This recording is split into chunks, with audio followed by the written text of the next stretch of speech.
Sasa leo nataka kujibu swali la pili ya good news about great controversy. Swali kubwa ambalo watu huwa wanajiuliza ni kama Yesu alikuja na akaingia ndani yetu na tukamwamini, inakuwa kuaje tena tunateseka?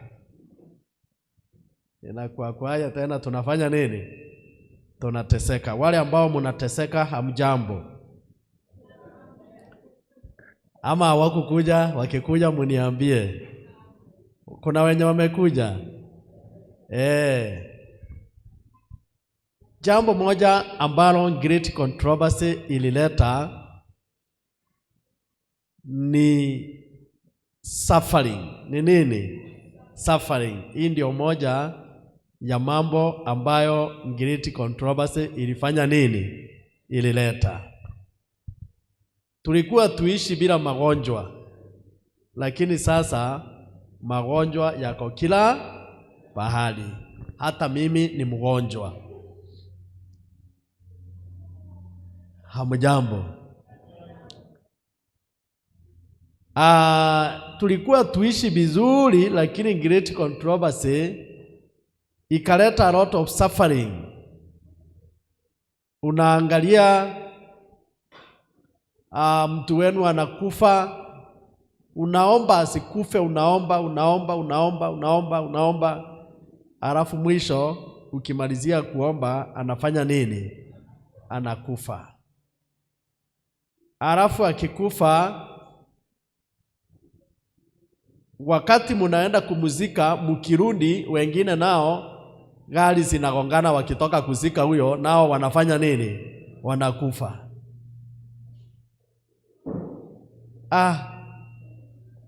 Hamjambo. Ukifikiria ni kifo tu, unakosa pesa. Unakosa nini? Pesa. Ama nyinyi mko nazo? Unakosa pesa. Si ati utakosa kabisa, lakini utakosa za yale mahitaji ambayo unafanya nini? Unataka. Leo nimechukua fungu moja nielezee kuhusu good news about the suffering in the great controversy. Katika kitabu cha Revelation chapter 2 tutaangalia fungu tu liko verse 10. Ndilo sitafundisha kama vile unabii inasema, lakini nataka kulitumia kueleza ni kwa nini ambapo tunaona tuko na shida za namna hii.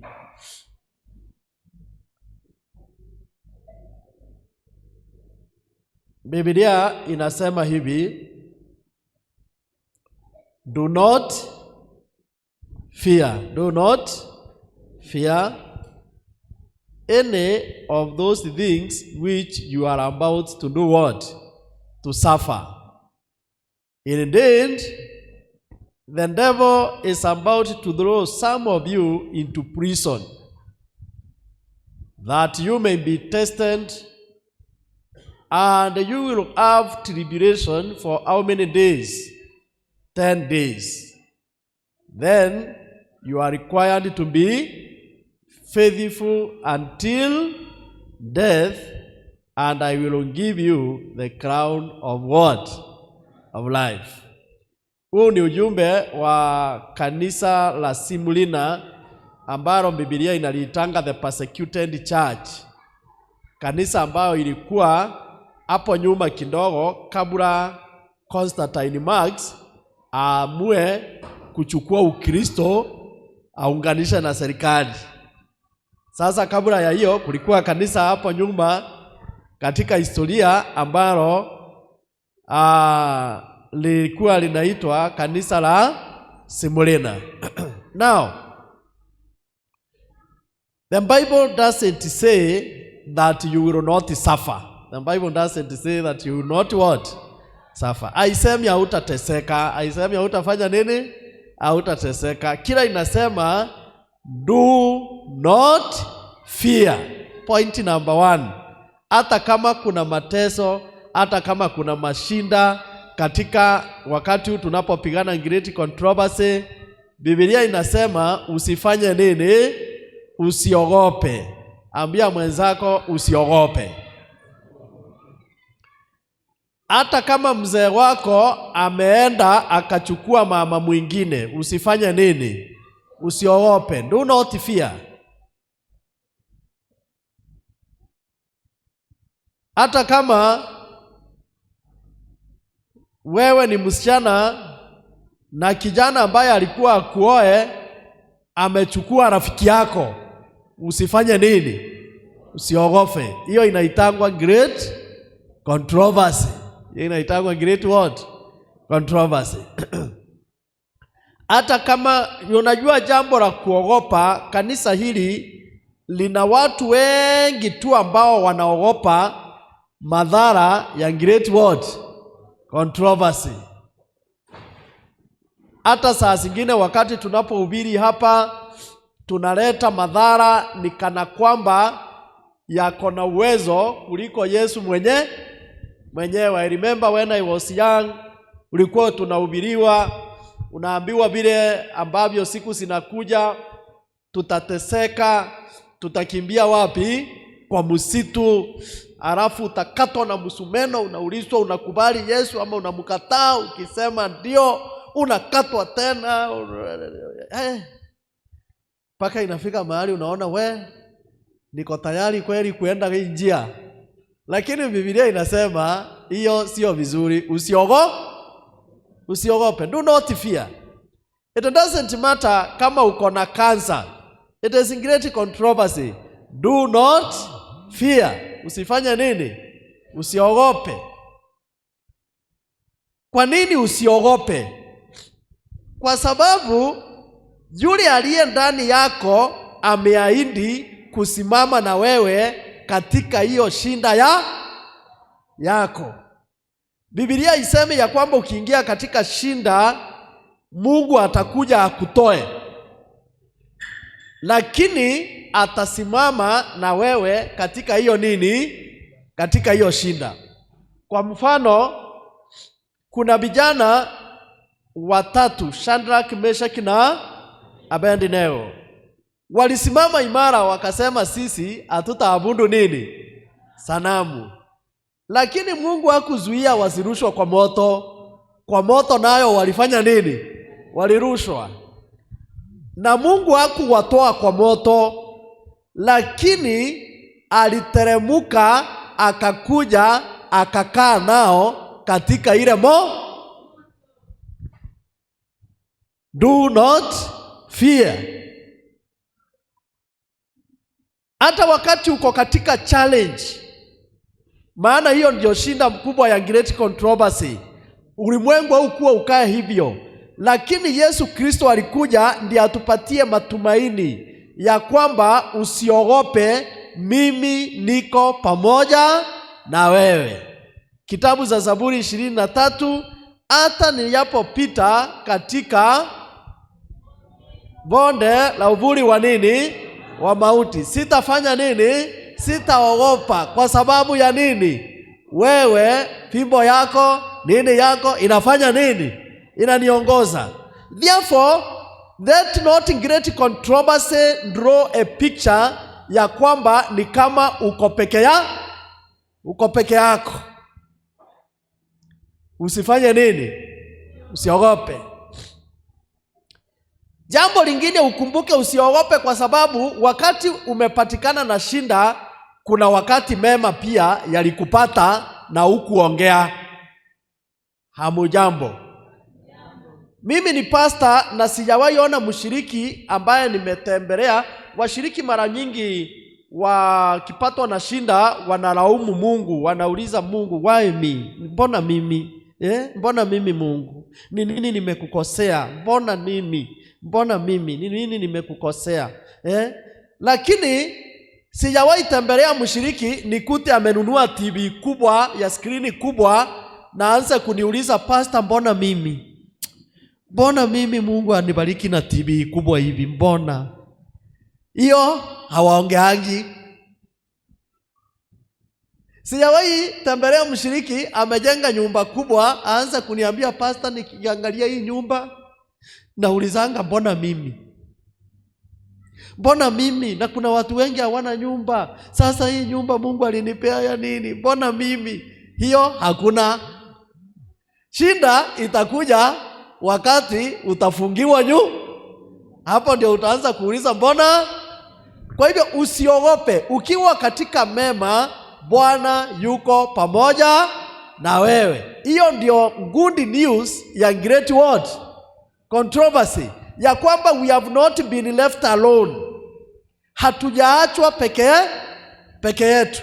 Hata wakati kuko na challenges, bado Mungu yuko pamoja na sisi. Point number 2 inasema, do not fear any of those things you are about to do what? To suffer. So suffering is not an option.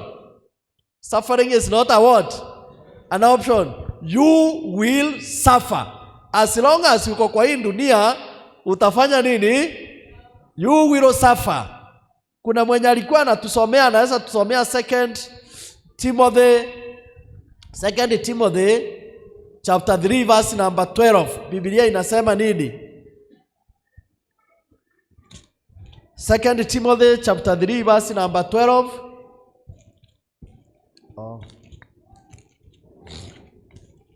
2 Timothy chapter 3 verse number 12 ndio tunatafuta. Mwenye ataipata asome.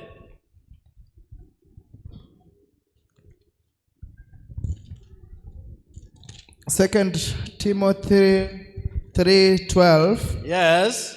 Biblia inasema, naam, na wote wapendao kuishi maisha ya utauwa katika Kristo Yesu wataudhiwa. Wale wote wanaopenda kuishi maisha ya utauwa katika Kristo Yesu watafanya nini? Wataudhiwa. Kiingereza kinasema yes, and all who desire to live godly in Christ Jesus will suffer persecution. They will do what? Suffer persecution. Kwa hivyo kama wewe uliamua kuwa Mkristo, jua ya kwamba suffering is part of it. Jua ya kwamba suffering is part of it. Na Yesu alituonya katika John 6, in the book of John 16 verse 33. Yesu aliacha ametupea onyo. Akasema, these things I have spoken to you, that in me you may have what? Peace. In the world you will have what? Tribulation. But be of good cheer. I have overcome the what? The world. The good news ni ya kwamba kama Kristo alishinda ulimwengu, kama aliteseka na akashinda, alitupatia mfano ya kwamba hata wewe, haijalishi unateseka kiasi gani, mwisho utafanya nini? Watoto wa Mungu, hamjambo? Nataka kuzungumzia mtu ambaye yuko kwa shinda saa hii. Suffering, you shouldn't expect suffering. Hata unaweza kuja makambe, na siombi hivyo, ukirudi ukute umefutwa kazi. Na jamani, maskini ni kwenda ulienda kuimba kwaya ya fimbo ya Musa Kenya. Kirundi unakuta umefutwa nini? Kazi. Sinda ni nini? Hatukukuona wiki moja. Suffering is part of it. Lakini mwenye alitupatia kielelezo anasema, kama nilishinda, hata wewe utafanya nini? We are not alone. Point number 3, in our Revelation chapter 2 verse 10 inasema, indeed the devil is about to throw some of you into what? Prison. So who is the source of your suffering?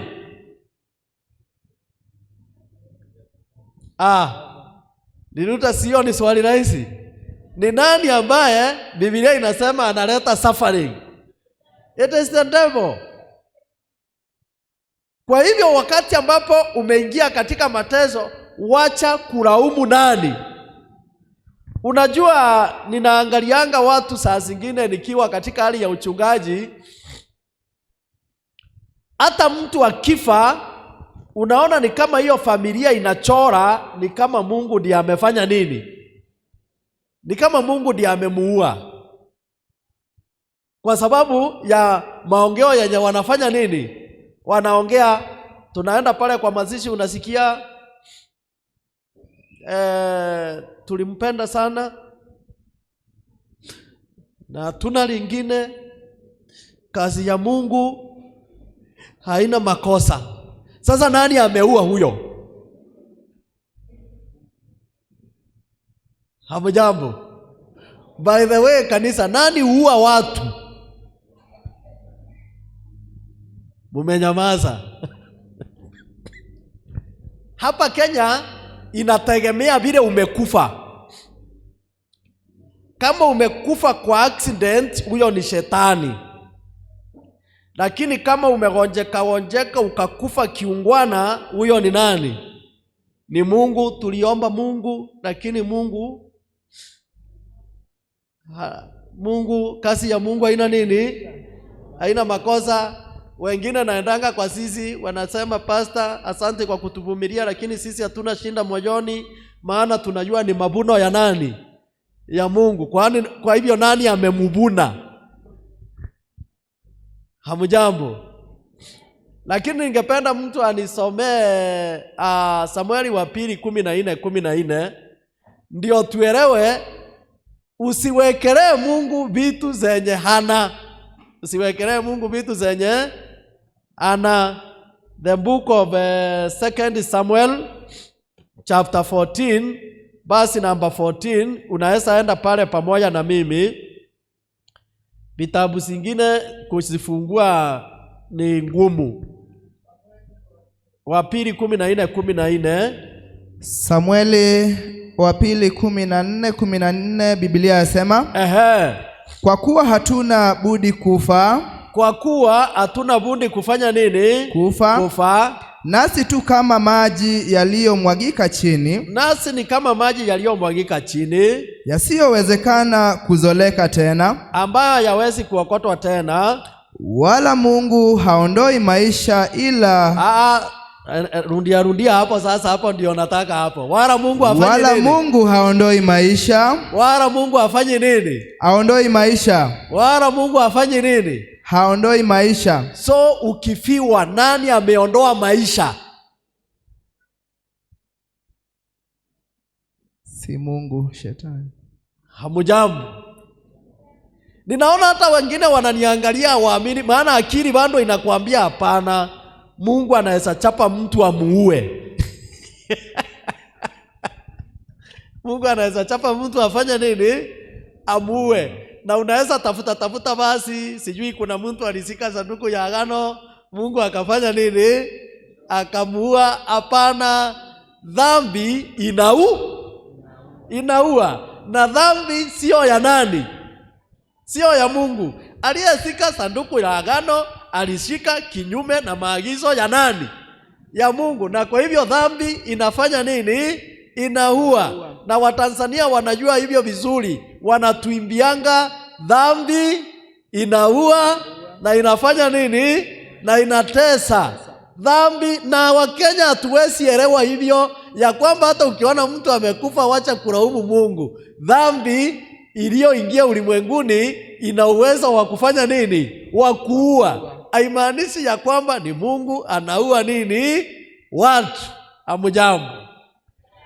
Lengo la Mungu lilikuwa tuishi milele na nini? Hata saa hii lengo la Mungu ni tukae na amani na tukae vizuri, lakini kwa sababu ya great controversy, yule muovu shetani anakuja, anatuletea vifo, anatuletea magonjwa, ili tuwe hatuna imani na nani? Na Mungu, ili akuambie sasa huyo Mungu unaamini, ona ameua mama yako.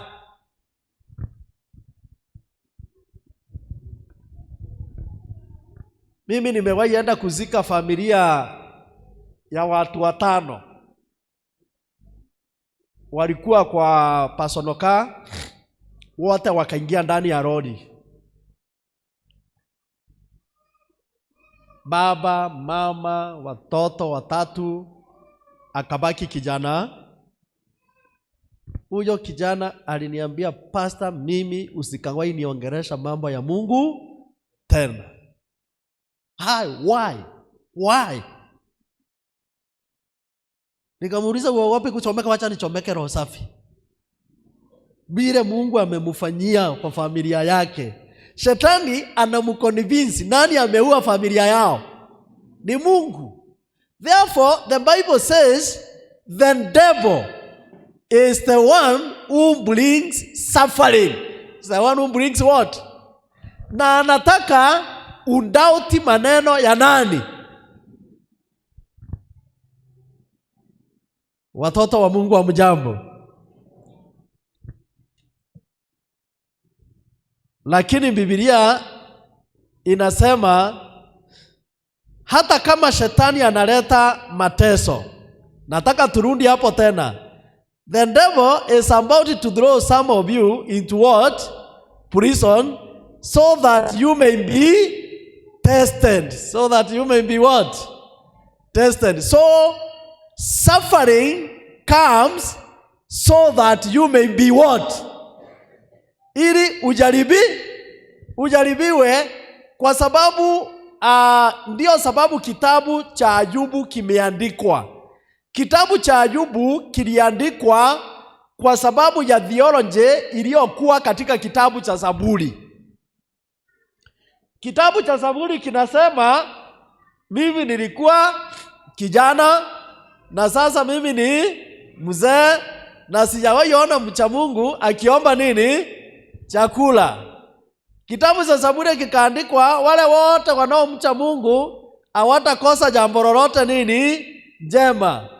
Kitabu cha Zaburi na Deuteronomy kimeandikwa, ukitunza amri zangu, mibaraka hii itaandamana pamoja na wewe.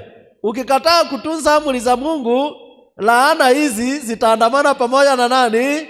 Na wewe. Kwa hivyo sasa yule mtu anastahili kupatwa na laana si yule ametunza amri za Mungu, ni yule ambaye amevunja amri za nani? Hiyo ndio theology ya kitabu ya Deuteronomy, lakini kitabu cha Ayubu, the book of Job, iliandikwa kusema palikuwa na mtu katika nchi ya wapi? Ya Uzi. Mtu mkamili ambaye alikuwa hana hati, alikuwa akimcha Mungu siku zote, lakini shetani akamuletea matatizo. Meaning even faithful people can undergo what? Suffering. You don't undergo suffering because umekosea. Washiriki ya mjambo, kila wakati ukifanya mimi Mungu sasa nimekukosea wapi? Bwana, hata kama ni nini, ukinitoa kwa hii kitanda Bwana, unaanza kuahidi Mungu vitu. Ukinitoa kwa hii kitanda Bwana, nitakaanga kwa kanisa pale mbele. Sasa unaahidi hata vitu utafanya. Baada ya kupona tena na sisemi kuketi kwa kanisa nyuma ni vibaya, lakini iko watu wanaahidi, ukinitoa hapa Bwana, ukinitoa hapa Mungu, nataka kuambia nitaenda niingie kwaya. Ukipona unafanya nini? Unasahau, hauingii nini? Kwaya. Kwa hivyo suffering does not mean ya kwamba inakuja kwako kwa sababu umekosea Mungu. Hiyo pia ni mbinu ingine ya shetani ya kuambia watu ya kwamba huyu Mungu ni mbaya, ukimkosea atakufanya nini? Hatakutesa. Watoto wa Mungu wa mjambo, ya kwamba you have a very bad God, ukijaribu kumkosea tu hivi kidogo atafanya nini? Atakutesa. Lazima tueleze the good news about the great what? Controversy. No. Even innocent people, the devil can make them do what? Suffer. The devil can make them do what? Suffer. But hili nimaliza fungu langu inasema you are suffering so that you may be tested. And when you go through tribulation, the book of James chapter 1 verse 2 inasema you should count it all what? You should count it all what? Joy. Katika kitabu cha Yakobo 1:2, ukipata msomaji utatupatia, usipopata inasema my brethren, count it all joy when you fall into various what? Trials, knowing that the testing of your faith produces what? Patience. The testing of your faith produces what? Patience. Na pia kuna jambo lingine la kuteseka. Kuna jambo lingine la kufanya nini? La kuteseka. Unajua kuna watu, wakati kanisa hili liliteseka, hili la Simulina, wakati huo hakukuwa wanafiki kwa kanisa. Hakukuwa wanafiki wapi? Hakukuwa wanafiki kwa kanisa wakati huo. Kwa sababu wakati huo ungeenda useme mimi najifanya Mkristo, watakuua. Aidha ni ukiamua kuwa Mkristo, kwa sababu mateso yalikuwa mingi, ukiamua kuwa Mkristo unaamua kuwa Mkristo kamili. Kwa maana unajua kifo kinakukondolea nini? Macho. Kwa hivyo ungesema wacha nijifanye Mkristo, maana hata wao watajifanya wakuue. So wakati huo kulikuwa Wakristo very genuine. Kuna watu pia ambao wakati ambapo wameteseka pia, wakati huo ndio wanaelewa vizuri amri za nani? Za Mungu. Ukisoma kitabu cha Zaburi 119 verse 67 na verse 71 inasema tusomee tu 119 verse 67 na utusomee 71. Zaburi 119:67 na utusomee pia 71 inasema nini? 119:67. Biblia yasema kabla sijateswa mimi nalipotea. Kabla sijateswa mimi nilikuwa nimefanya nini? Nimepotea. Lakini sasa nimelitii neno lako. Lakini sasa nimelitii neno la nani? La Mungu. 71. Ilikuwa vema kwangu kuwa naliteswa. Ilikuwa vema kwangu kuwa niliteswa, nipate kujifunza amri zako. Ili nipate kujifunza amri za nani? Zako. Wakati mwingine hata mateso yakiletwa na shetani yako na advantage moja. Kuna watu ambao wanamjua Mungu kupitia kwa mateso. Akiteseka, akienda afanyiwe hivi. I think one of the speaker alikuwa anatupatia story ya dada yake. Kama angeteseka, hangemjua nani? Mungu. Kuna wakati mateso pia yanafanya mtu haje karibu na nani? Na Mungu. Lastly, nataka kusema katika hiyo fungu, some of you to be tested and you will have tribulations for how many days? Utakuwa na mateso siku ngapi? Pale tulikuwa tunasoma Revelation chapter 2 verse 10. Tulisema ni siku ngapi? Kwa hivyo geukia mwenzako mwambie suffering as limit. Mwambie suffering as limit. You are not going to suffer forever and ever. Hii kanisa iliambiwa mateso yatakuja, lakini yatakuja siku ngapi? 10. Kwa hivyo ni uvumilie siku ya kwanza useme zimebaki ngapi? 9. Siku ya pili zimebaki ngapi? 8. Siku ya 4 zimebaki ngapi? Kwa maana mateso sio permanent. Mateso unayopitia ipo siku yatafika nini? Mwisho.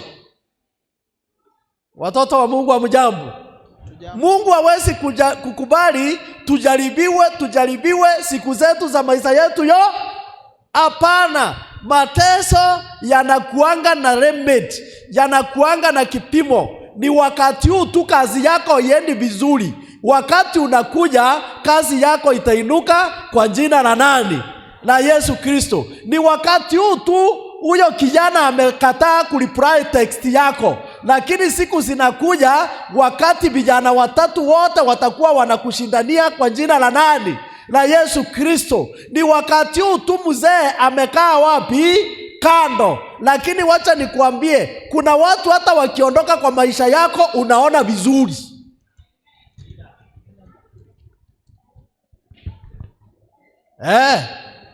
Biblia inasema wakati mfalme Uzia alikufa, mbingu ilifanya nini? Ilifunguka, na Isaya akaona Mungu ameketi katika nini? Kiti cha enzi. Kama mfalme angeondoka, Isaya angeona mbingu?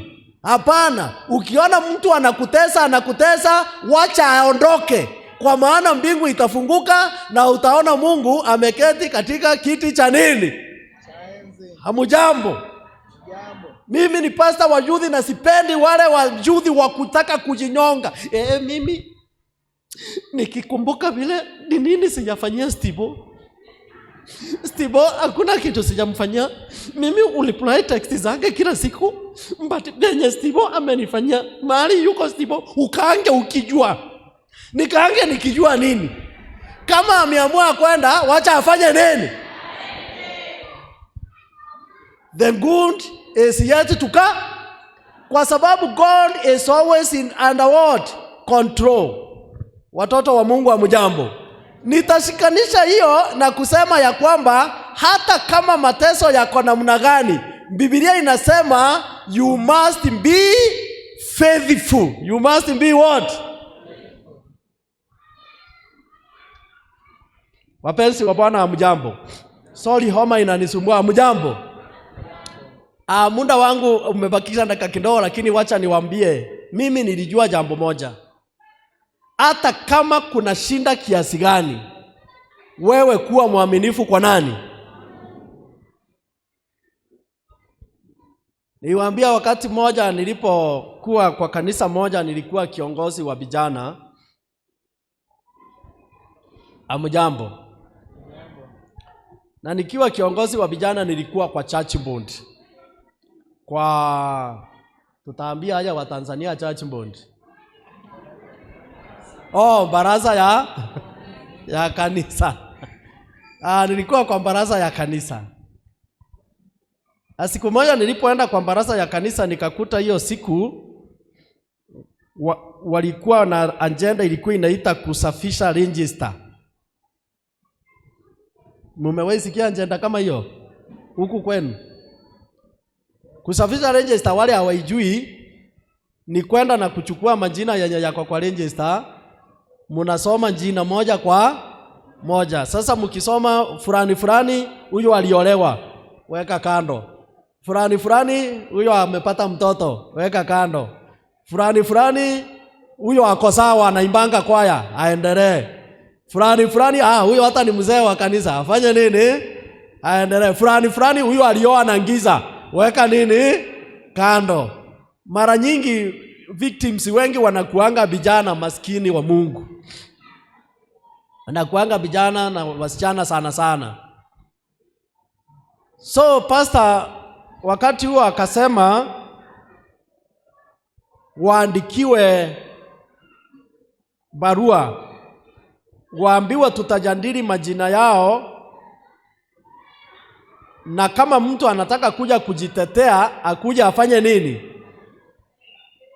Sasa tukamuuliza pastor, kama mtu anafanya kazi siku ya Sabato na anaonekana, unataka akuja ajitetea aseme nini? Tunamuuliza pastor, kama unaona msichana amezaa mtoto na unajua watoto wawekangwe kwa soya, sasa unataka akuja ajitetee nini? Pastor akaniangalia akaniambia, Mtugi, ukiongea tena na kuweka kwa hiyo list. Nikanyamaza. Hamjambo. Hata kama kuna mateso, kuwa mwaminifu hadi kufa. Hiyo hadithi nataka kuwapea. Sasa tulipoandika barua hawakukuja. lakini wawili wakafanya nini? Wakakuja. Mmoja alikuwa msichana, mwingine alikuwa mzee. Msichana alipokuja akakuja na mabarua ya polisi na ya daktari. Hiyo nitaendelea kesho. Ama ni warning? Akakuja na barua ya polisi na ya wapi? Na ya daktari. Akasema, mimi huyu mtoto nilipata nilishikwa kwa nguvu. Na hii ni ripoti ya polisi, na hii ni barua za nini? Za daktari. Na mama yangu akasema nisitoe huyu mtoto, nivumilie, nifanye nini? Nizae. Tukahuzunika. Pastor akaniambia, Mutugi, wewe ndio ulikuwa unataka kutoana ushirika. Huyu unasema aje? Nikamwambia huyo tumwachie Mungu. Huyo tukamwachia Mungu. Sasa wachana na huyo alikuwa njeni. Akakuja mzee. Akakuja nini? Mzee alikuwa anafanya kazi siku ya nini? Siku ya Sabato. Alipokuja mzee alianza na kulia.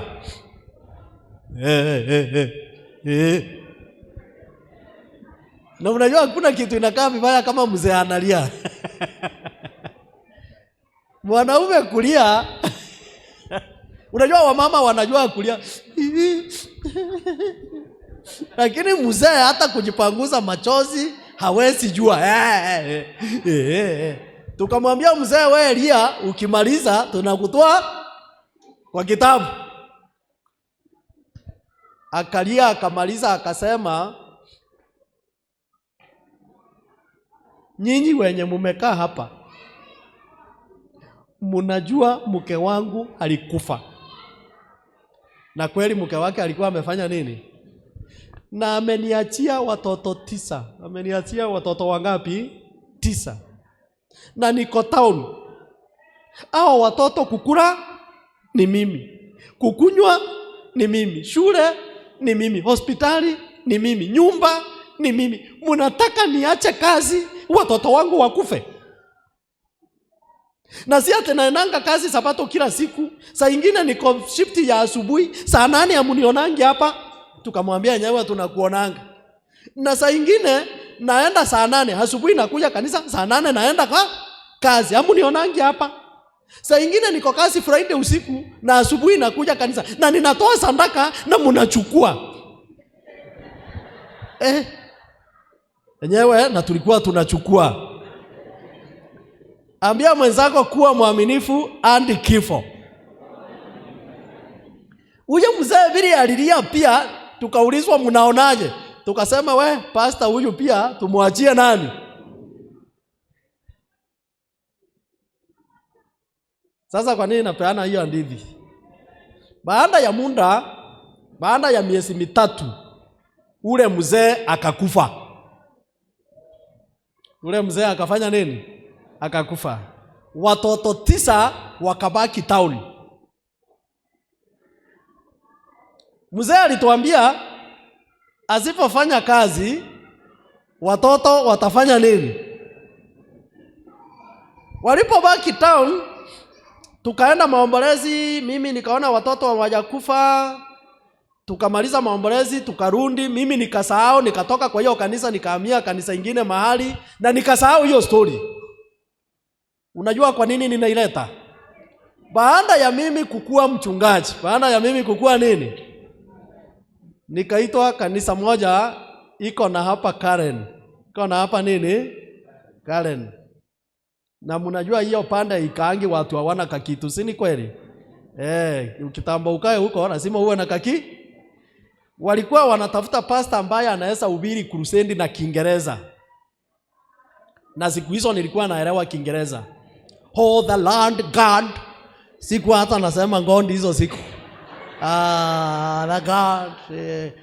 Church sio church. You know this church. So walitafuta pastor wa namna hiyo na wakaambiwa kuna mmoja hapa ametoka university, ni kijana na ako na masters. Sasa nikaenda kuhubiri crusade ya Kiingereza. Hizo siku nilikuwa nimenunua kagari. Sasa nilikuwa nimekapiga rangi kana shine. Naenda kutisha nako watu wa Karen. Nilipofika hivi Elda kuniangalia akaniuliza, "Pastor, this is your car?" Nikafikiria anakapenda. Nikamwambia, "Ya." Akaniambia, "Oh, at least you have means of transport." Nikashindwa. Kwa hivyo wengine ni gari wako nazo, lakini mimi ni means of. Sasa wacha nikatisha, maana muda umeisha, niwaambie. Sikujua ni kwa nini Elda aliita kagari kangu means of what. Nilijua siku ya kufunga crusade. Zile magari niliona hapo. Zile magari niliona hapa. Aya. Familia moja hivi iko na gari 4. Mzee Prado, mama Vanguard, kijana wake Subaru, msichana wa kazi Vix ya kwenda sokoni. Na wewe ukiwa na Vix hapa, wewe ni tajiri. Mungu atuhurumie. Lakini si hata sisi siku yetu inakuja. So mimi nilipokuja walikuwa wameita polisi iwasaidie kupanga magari. Mimi wakati nilikuja around saa 4 nikaambiwa, "Pastor, kuja kabisa, kuja na huku, kuja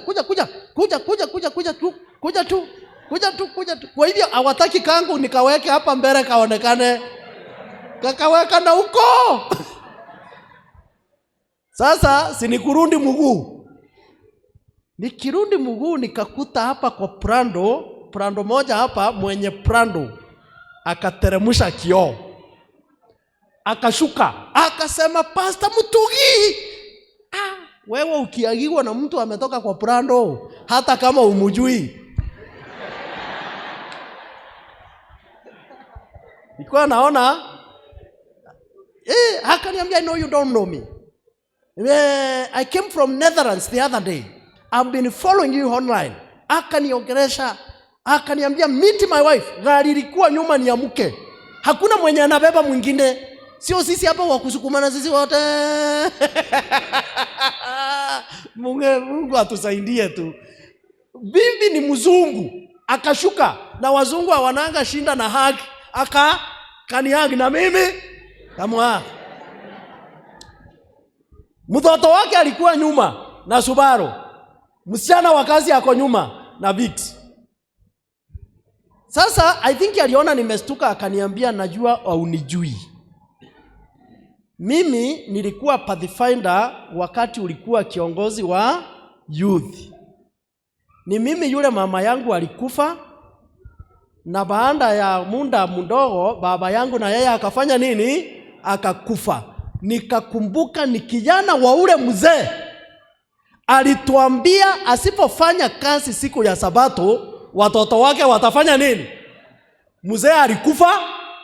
Na kijana nikamuuliza, "Na umetoka wapi?" Akaniambia, "No, pale uliniacha, nilikakaa nikasoma na shinda hivi, lakini nikapata scholarship. Now I work in Netherlands. Hapa ni kutembea tu, ninakuja na unione, I have some dollars for you." Nikasema, "Oh yes." Nikasema, na baba yake alisema hasipofanya kazi siku ya Sabato watoto watafanya nini? Lakini sasa amekufa na watoto ni matajiri, na siku hizo mimi baba alikuwa hai na mama alikuwa hai na niko na means of transport, na kuna mtu mama yake amekufa, baba yake amekufa, na anaendesha gari ngapi? 4. Ambia mwenzako, be faithful. Mwambie, be faithful. Hata kama unateseka, isifanye umuasi Mungu. Usifanye umuasi nini? Kwa maana uhai wetu hauko mikononi mwetu, uko mikononi mwa nani? That is the good news about the suffering in the great world. Na Mungu atubariki. Kama unasema ni vizuri niweze kuwa mwaminifu, simama tuombe. Baba mtakatifu, Mwenyezi Mungu, jambo moja ambalo great controversy ilileta ni kuteseka.